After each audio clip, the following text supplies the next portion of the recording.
I'm Elliott Gyger. I teach composition at the University of Melbourne, and I'm primarily a composer, but I also do a little bit of other activity on the side, including as a writer about music and lecturer on music. And I've somewhat happily found myself in the position of being the world expert on Nigel Butterley. A few years back, I wrote a book about his music, the first book about his music, in fact.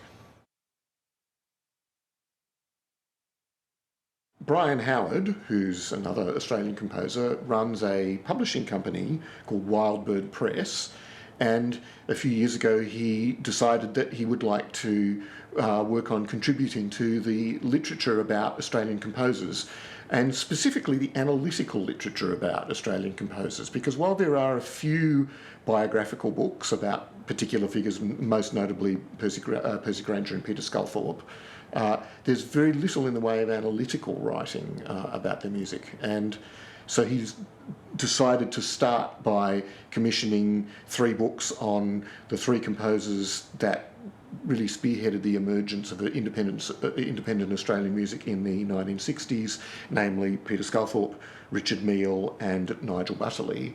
Of those, there had previously been books about Sculthorpe, but really nothing substantive about either Meele or Butterley. His first step was to have a meeting with Nigel so they could compare notes on who they would like to ask to write the book, and apparently I was the top of both of their lists, so it wasn't a very long conversation.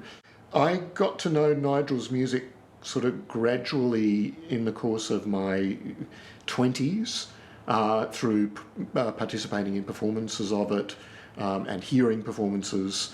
I found it really beautiful, very lyrical, but also something really that appealed to me very personally about it.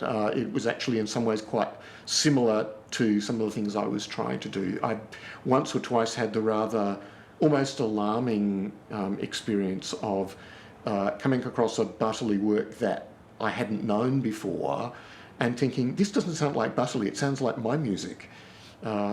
In particular, I hadn't known some of his earlier work, and there's a particular period where he was writing more, let's say, more extrovert music than he's usually associated with, and that in particular sounded more like me than...